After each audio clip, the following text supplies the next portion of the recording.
Ah, hello, my babies. I forgot I had my webcam covered.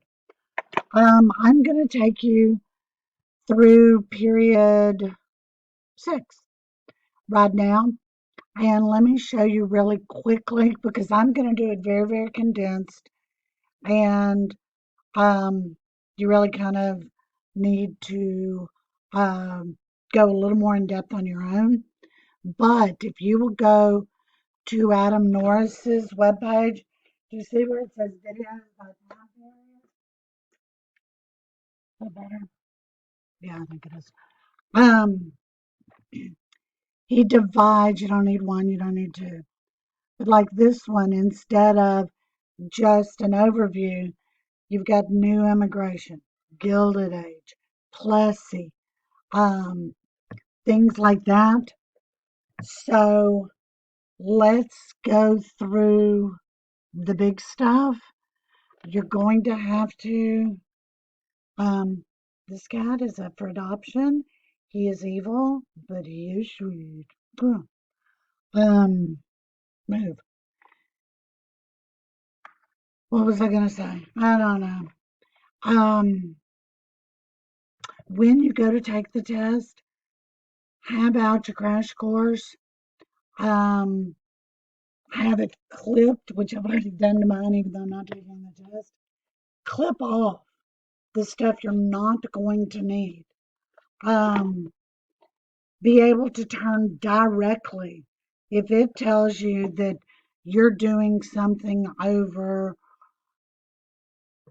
civil rights after the Civil War, then you know exactly where to go in the book. Go through it a little bit at least. Now, as Himmler and everybody else said, Himmler, having your notes, having your AP review book, having your textbook, it's not going to pass you. I'm going to argue with that. And I don't think I'm doing anything wrong here because they've all said you can have the stuff. If you get a question that is about women's rights from after the Civil War to World War II, trace it, comment on it, how effective was it in the um, realms of employment and I don't know, something else, whatever. Um, you can flip to women's rights. You can remember when women got the vote. Ticka, ticka, ticka. Now, that is not the type of thing that's going to ever lose you points. Because if you were to say, early in the 20th century, when the Constitution was amended to give women the vote, they're going to be fine with that.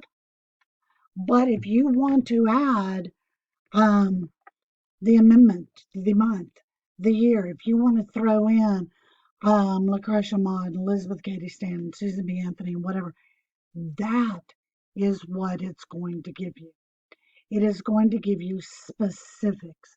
Now, for the most part, if they're asking a question and giving you documents, you're going to be able to pull most of what you want from those documents.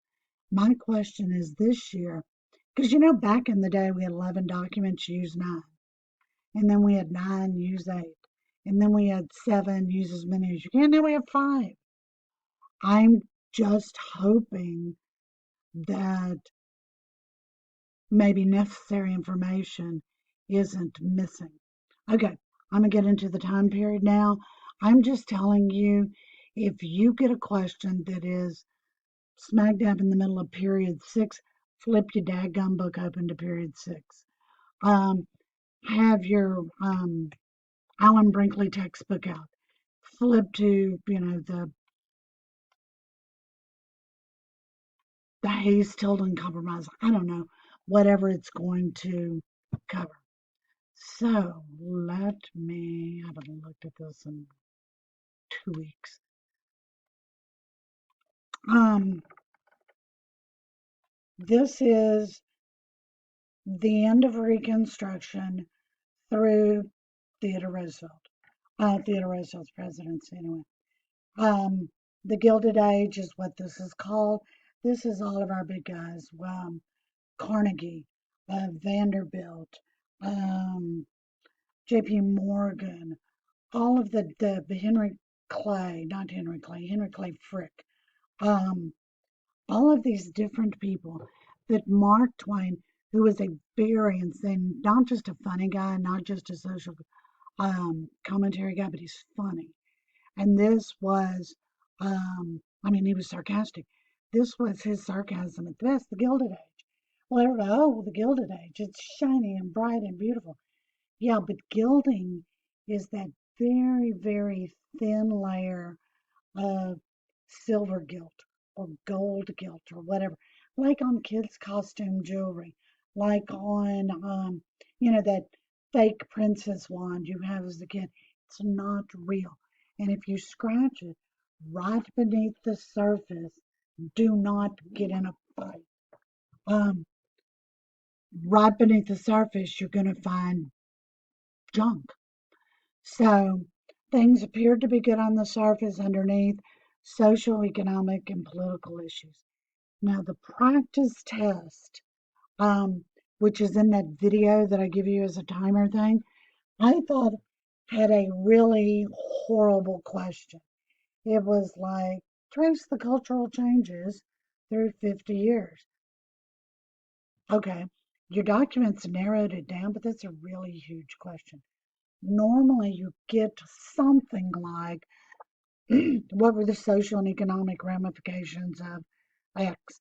What were the political and social results of Y? Obviously, if you get something like that, it's very easy to divide your paper into topics. Um, we are expanding westward. This is a continuation of our data of Manifest Destiny, government subsidies. What is a subsidy? It's a government handout, dadgummit, except this is for great big companies. This is for banks. This is for airlines. This is back in the day for railroads. They were paying the railroads to do what the railroads were going to do anyway, which was lay track and expand. Um, Monopolies are emerging, and you could probably name several of these. We have oil, we have electricity, we have railroads, we have steel.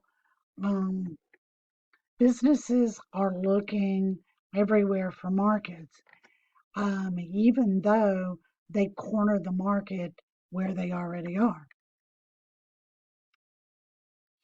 Um, Social Darwinism. Social Darwinism is a term coined to make the very wealthy feel better.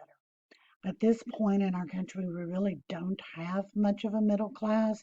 You've got some well to do shopkeepers and business people and things like that. Maybe a guy who owns a small hotel or a restaurant, but there's not a big middle class. There's a huge gap between the very, very wealthy and the very, very poor. And the very, very wealthy are doing things like I told you, Miss Vanderbilt was giving a party, so she had a pool built into the foyer of the house so that swans could greet her guests for one party. Now, if you're doing all of this and 10 blocks away, people are working from first thing in the morning to last thing in the evening. They've got no sick days. They've got no Social Security. They've got no unemployment. Their living conditions are abysmal. They are dying of everything from cholera to tuberculosis. You need to have a way to tell yourself it's not your fault. Social Darwinism says survival of the fittest. Well, Darwin never said that, and he definitely never applied it to human beings. Darwin was talking about multi-generational adaptations to live successfully in certain areas. Um, he's not saying that you survive because you're better and the poor will die because they're not. And then we get Andrew Carnegie later, who kind of flips that on its head. Um, the workforce is expanding. Why? Because the urban poor are being reinforced by the rural poor. Farms are failing. Let me take that back. Family farms are failing. A little alliteration there. The bigger farms are doing okay. That's still kind of the way it is now, except we have fewer and fewer um, family owned or smaller mid sized farms that can make a living. So people are moving to the city. Well, there's got to be work there. There's got to be a place to live there. Sometimes there's just not. If there are 500 people competing for a job, or even 50, it is going to lower the wages. And if the job is something that can be done by a little kid, it's going to lower the wages even further. Unions are trying to provide better working conditions. They're trying to provide better wages for people. There's a lot of pushback on that. Unions are seen as synonymous with anarchy. We have the Knights of Labor that took kind of everybody. We have the American Federation of Labor. You had to have a particular skill, like be a mason, which lays bricks. Um, New South. It's an idea that the South is going to industrialize. We found out once already what a bad thing it was not to be industrialized. We're not going to let that happen again. Um, Sharecropping and tenant farming still exist. They are still keeping a lot of us not just down on the farm, but down on the farm and broke. Now we have conflicts during the Gilded Age, battles over natural resources, land, um, people who want to conserve things versus corporations that want to exploit them. One of the biggest conservationist groups that are still alive today was the Sierra Club, founded by a guy named John Muir, who we've talked about, friend of Theodore Roosevelt, founder of the Sierra Club. The Muir Woods are named after him. Terrible husband and father, great environmentalist. Um, and not that he hurt his family or whatever. He was just always like, see ya, I gotta go explore a crevasse that I found. Um, Farmers wanted to limit the effects of mechanized farming because the more that they produced, the lower prices went and the dependence on railroads. Railroads were kind of blackmailing the farmers into particular rates. Finally, the farmers almost kind of unionized. They form a group called the Grange.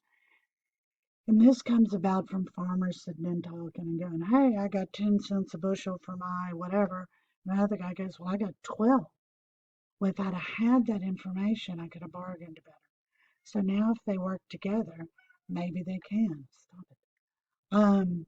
William Jennings Bryan, he is one of the early populists. He wants increased government. He wants um,